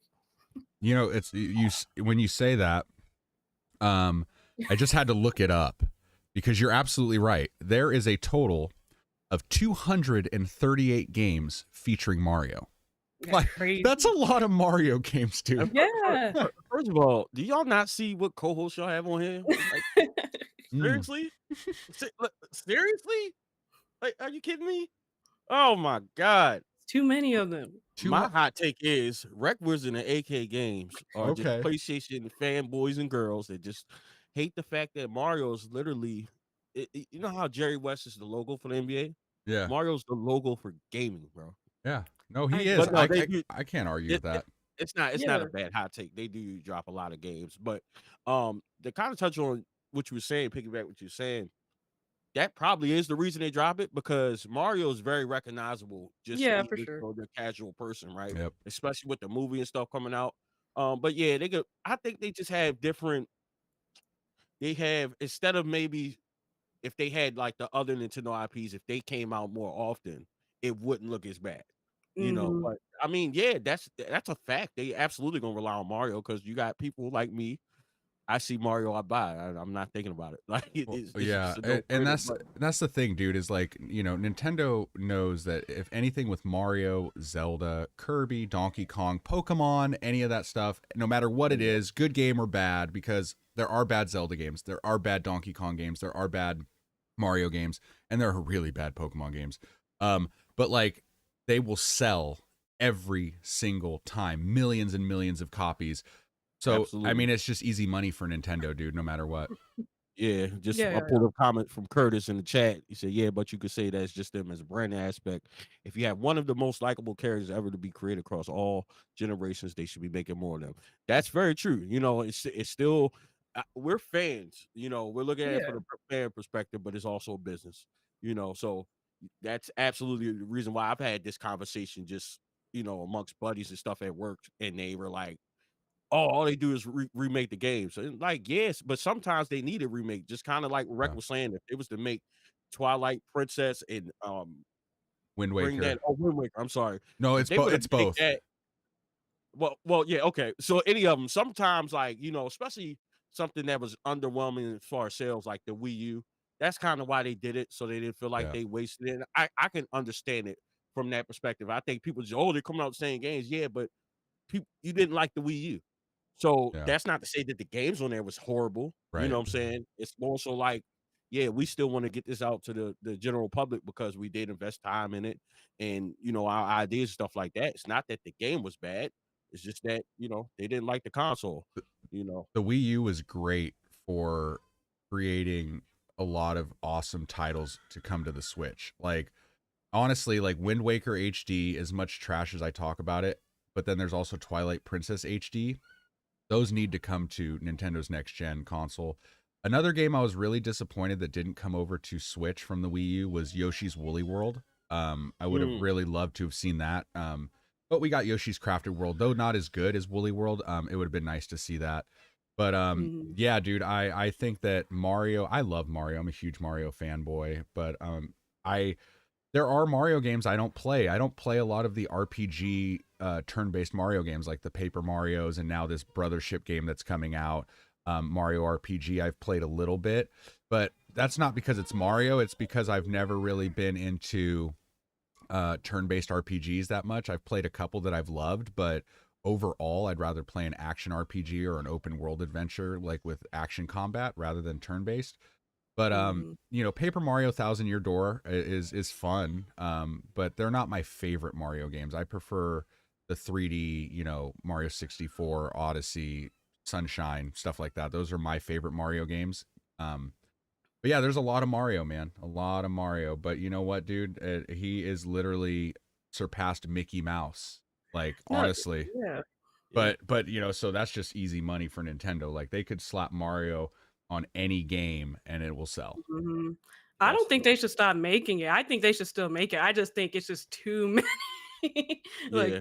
still could pump them out, but maybe not like that Yeah, they many. probably could have invested their time into either creating new characters or giving some of the other characters some shine. Like, Yeah. Yeah. I know they got their RPG stuff, but I mean, like the Paper Mario series is great. Mario and Luigi series is great, nevertheless. Yeah, for But sure. I want to get into a segment, kind of like show and tell, where we kind of show off some of our recent pickups for the week. Oh crap, I Um, forgot to grab mine. Keep talking. okay. Okay, so he's gonna grab his pickups. I mean, since I'm right here, I got a couple of mine.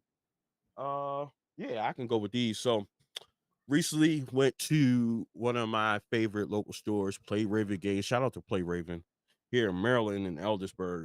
And I had actually, it's funny enough, when I went to SoCal Games, when I got those GameCube games, I actually had a double in there. So I'm kind of pissed that I paid for a double in that set. And the seller, excuse me, he didn't see it and I didn't see it. So I took that and just traded it. It wasn't much.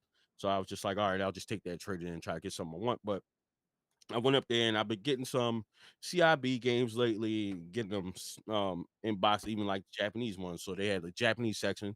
So I picked up Mario Kart CIB for Super Famicom. Love it.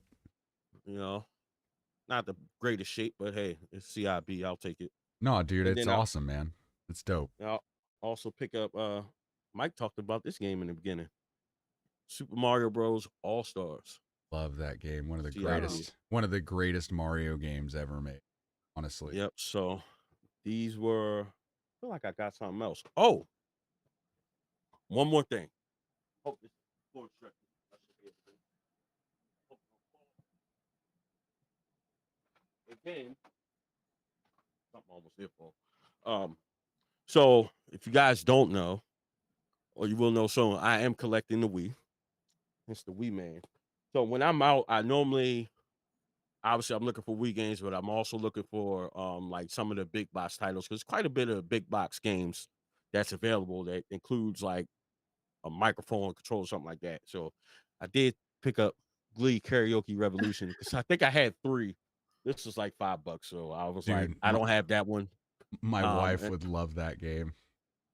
yeah, that's you got the shovelware, but my thought process is this: when you got a substantial game collection, one of these days, just pick a random game and just try it Yeah. because Yeah. this is karaoke. How are you not gonna have fun with that? Now I didn't watch Glee, but I'm pretty sure there's something Dude, that is for everybody in there. my wife has a Glee tattoo. I'm not joking. Like she is die hard Glee fan. Drives me nuts. I have watched the show not by choice. But yeah. Mike, you want to go next? Yeah, I can go next real quick. Guys, so those of you who have watched the channel or stayed up with my post know that I am going for the full PlayStation 2 North American set of over 1,800 games. So I have picked up a bunch of PlayStation 2 games, and I'm going to rattle them off quickly because I don't want to take all day talking about each game.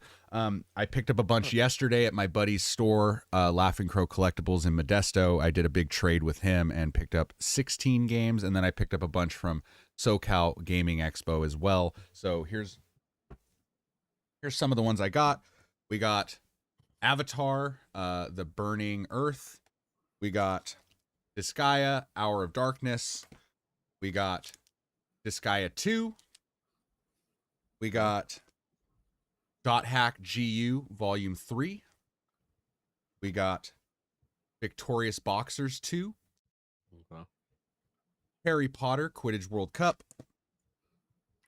Atelier Iris. Lanoa 2. Awesome game. Dot Hack GU Volume 2. So now I just need Volume 1. These are some games my wife picked out because, again, I have to go for the full set. So I said, babe, why don't you pick out some games? High School Musical Sing It. Awesome. Barbie Horse Adventures.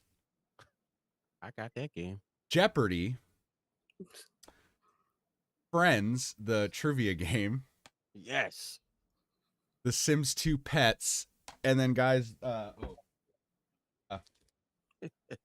La Purcell Tactics or Purcell Tactics. We got a horror game, Ghost Hunter. This was a big one good one to pick up. And then my biggest ones I picked up, I got this in a trade with Mort from Mort's Garage. That is a copy of God Hand for the PS2. For Father's Day, my wife and kids bought me a copy of Futurama as my Father's Day gift. And then in a trade with my buddy from Laughing Crow Collectibles, I got a copy of Rule of Rose. Then at SoCal, I bought from a vendor Blood Will Tell. And then lastly, but surely not least, the rarest, most expensive PS2 game in existence. I got this off of doing a bunch of trades and got the money to get it down in SoCal at the expo. My copy of Kuon. So yeah, so those are there's more pickups, but I'm gonna save those for next week's podcast, next Sunday, you guys. But those are it. So now we're up to a total of 198 PS2 games out of 1850.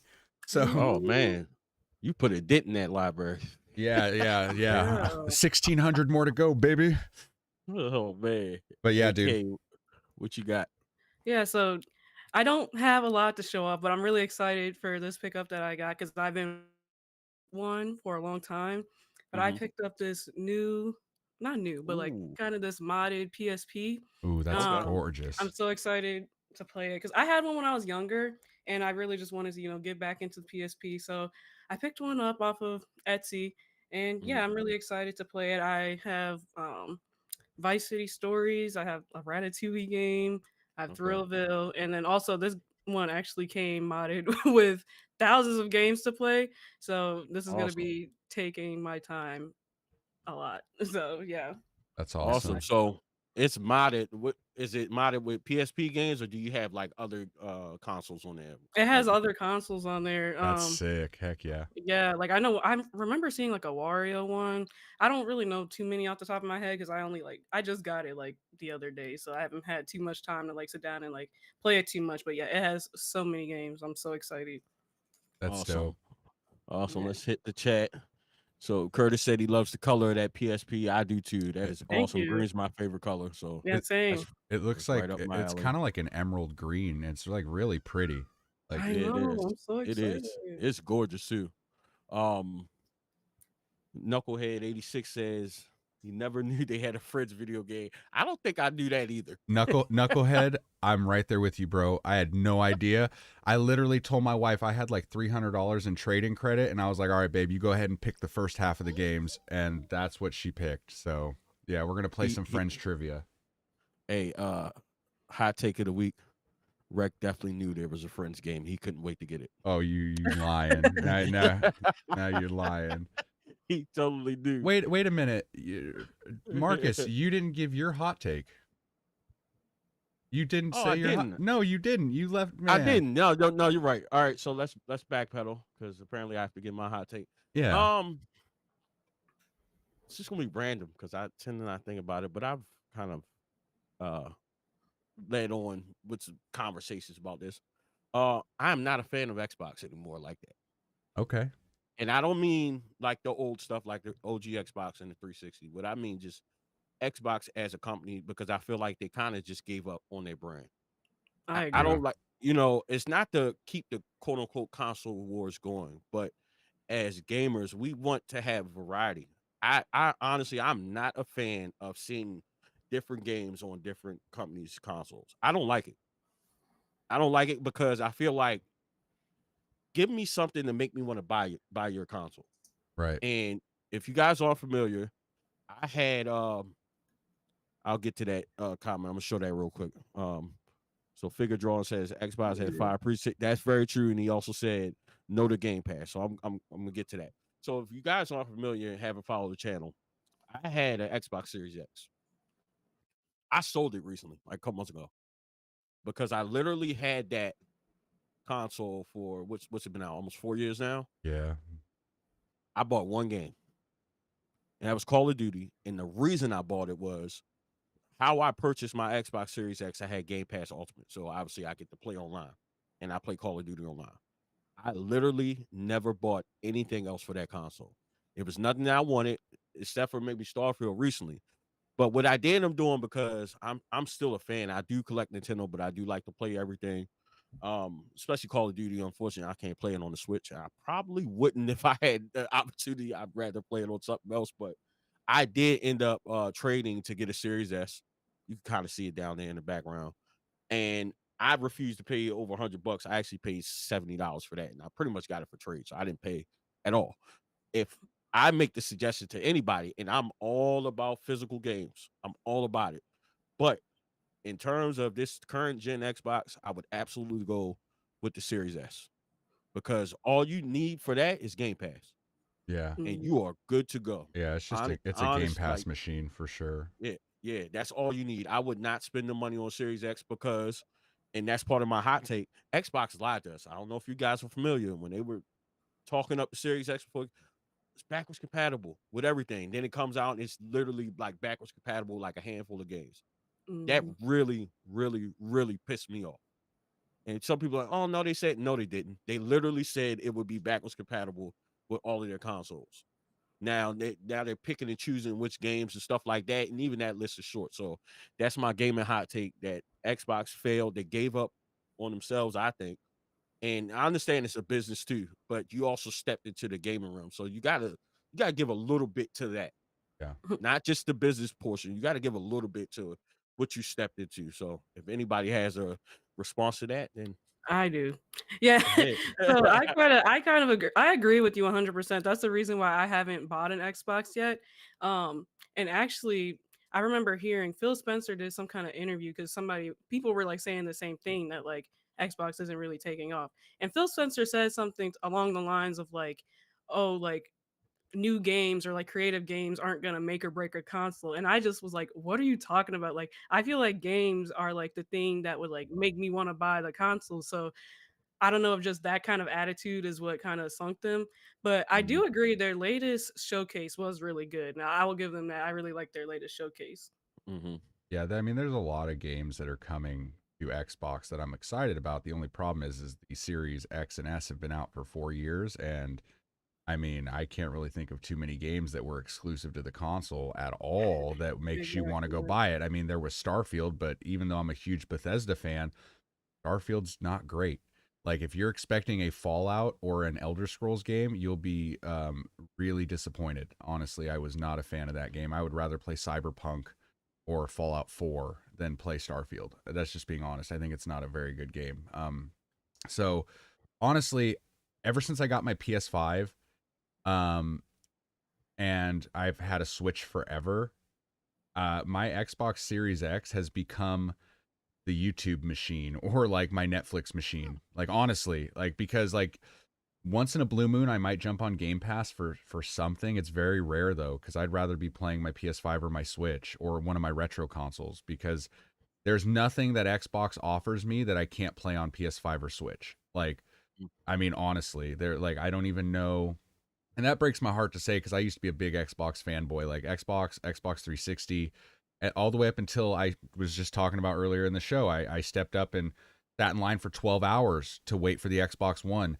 The Xbox One was kind of like the turning point for me, where I was like, wow, like Don Matrix really screwed that division up. Really, for Microsoft, screwed up Xbox with the DRM stuff and like all the stuff that they did during the Xbox One days. And now Phil Spencer is trying.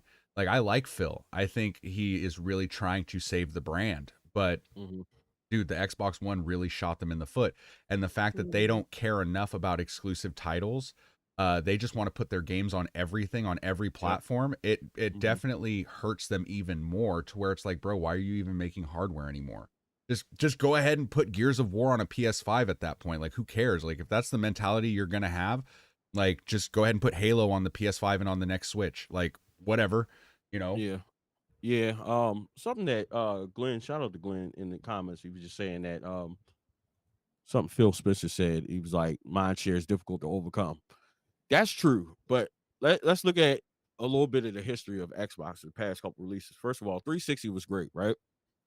But you also had to overcome the 3 Red Rings of Death, where you came out with 4, 5, 6 different Xbox 360 consoles, right? Yeah. So it started there. Then we can't forget about the debacle of a release Xbox One was. You forced everybody to pay an extra $100 for that Kinect that nobody wanted. You didn't offer it where you couldn't get it without it. And do you remember when the Xbox One came out? Dude, PlayStation 4 really, really had good marketing, because remember how like you couldn't share your games on the Xbox One, and Sony comes out with that commercial and they goes, this is how we share our games. And the one dude hands a game to the other dude and he's like, and it's like such a dig at Xbox, because that you have to be online all the time.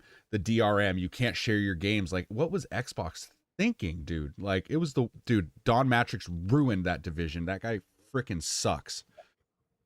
Yeah, that was terrible. And then of course now with the Series X, you're 4 years in, and I guarantee you find me the biggest Xbox fan in the world and convince me to go buy a Series X again. I bet you couldn't do it. Yeah, especially if you already have a PC, because it's like, if they go, well, bro, you can get Game Pass. Okay, I have a PC for that. Yeah. Next. Literally can get Game Pass on PC. Next. Yeah. Literally.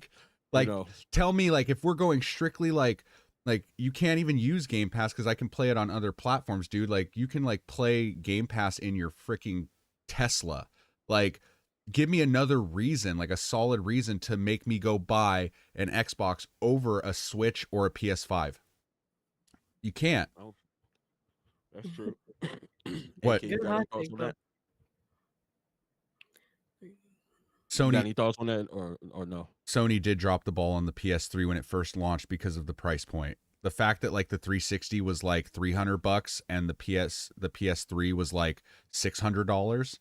But now that, you know, I look back and it had all these bells and whistles in it, and it was so expensive to produce. And then also the biggest problem too was the PS3 library wasn't as good. It just wasn't. Actually, out of all the Sony consoles, the PS3 library is the weakest. And the reason being is because when Sony came out with the PS3, they had this new architecture that was very, very hard to develop for.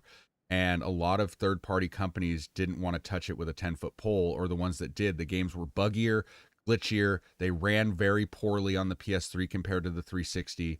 And the price point was way too expensive for the point of entry for a lot of consumers. Sony got cocky after the PS2. They really did. They were like, we're the best selling console of all time. No one can beat us. Their idea was, we're going to create this ecosystem based around this new architecture, where not only are we going to be the #1 gaming console in everyone's living room, but we are going to be the ultimate entertainment machine in the world with our Blu-ray players. And we're just going to be an all-in-one, one-stop shop. And we're going to dominate. And they didn't. Technically, if you want to look at it, the Wii dominated that generation. It did. It outsold both the 360 and the PS3.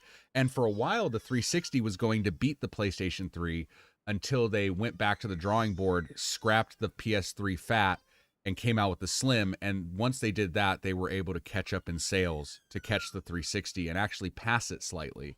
But you know, yeah, the PS3 at first, I mean, I love my fat now because, you know, I'm a retro collector and I can play all those games on one console. But at the time, dude, $600 and just all this unnecessary like stuff that was packed into it. I mean, I don't know. They did kind of drop the ball, and the library wasn't great. Like the fact that like the 360 was like developers were able to make games for the 360 that ran better because the architecture on a 360 was the exact same as like a PC. It was like making PC games, and it was simple and it was easy, and that is why they did so well. And games were just better on the 360. Yeah. Mhm. AK, what do you think about this comment from Glenn? The 360 did not only did well not only because it was good, but Sony also dropped the ball with the PS3. What are your thoughts on that? Um, I think I'd have to agree. I think I wasn't the biggest fan of the PS3, but I did play the 360 a good amount, and I remember being a fan of the 360. So I mean, I agree. I agree. Yeah. Yeah, I don't know. I guess I look at it like, of course, at the time we weren't considering like the fact that because one, I can guarantee you most collectors, not the casual gamers, but most collectors probably regret feeling that way at the beginning because it forced Sony to go back to the table and then you lost that backwards compatibility. Now look at how Mhm. much we want that console, right? Yeah, So we didn't think about that, which is very true. But I'm not even sure at that time, like, were they pushing that the backwards compatibility at the time of the the PS3. the release run? Yeah, Oh were yeah, they oh they yeah, were? yeah. I got Because they came out with two. If I remember correctly, there was two different models. mhm. And there was like I want to say there was like a 60 gig, and then there was 40 gig or 20 gig.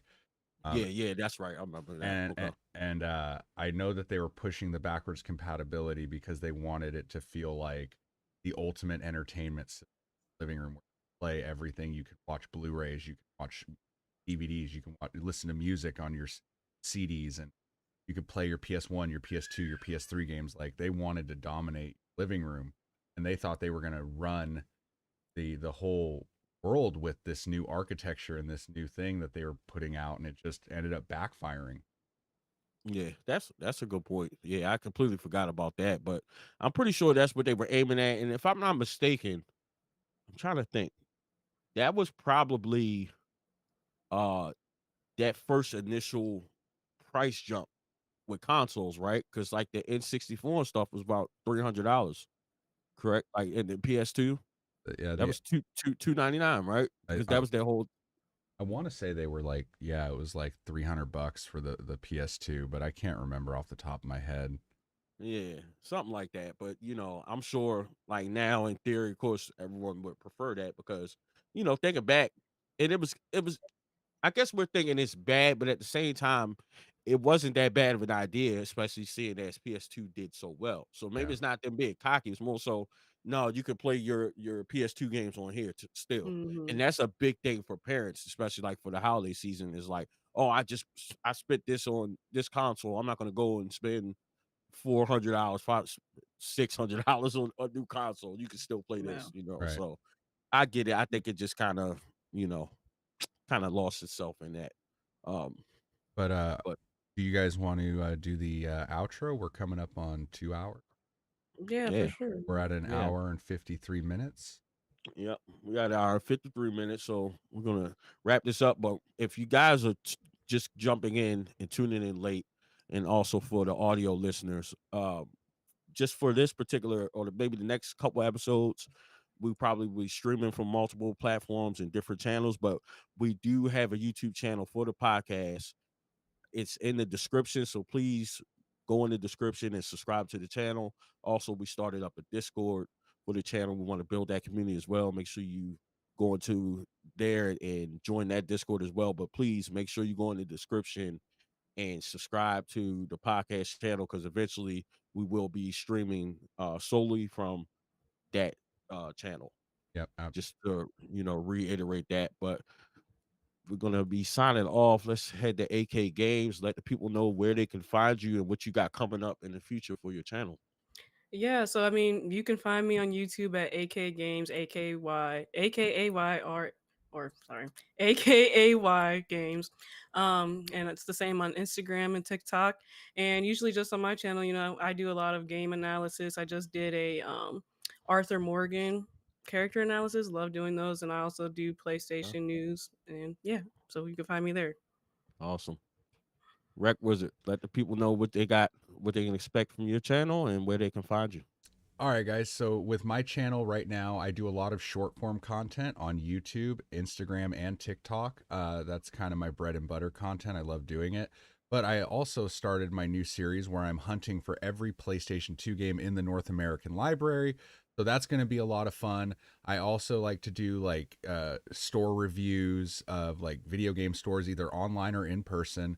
I do a variety of things, whether we talk about modern games that are coming out or my favorite retro titles, things we're nostalgic for.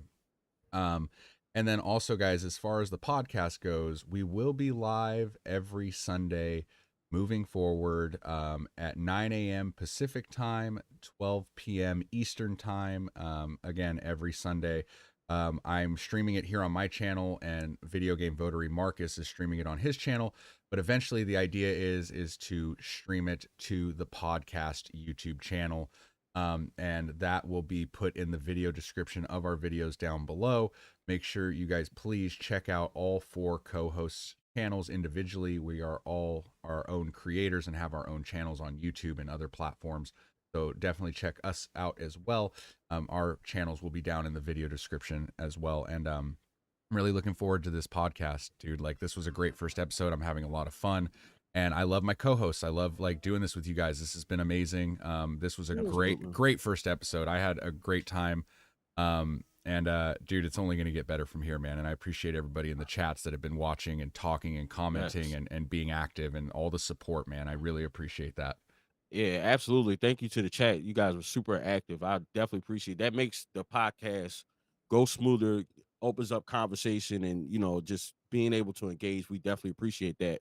So I'm gonna plug Black Channel's info since he's not here. You can follow BlakRanger at BlakRanger on pretty much all of the social platforms. I believe Facebook is French Bryant.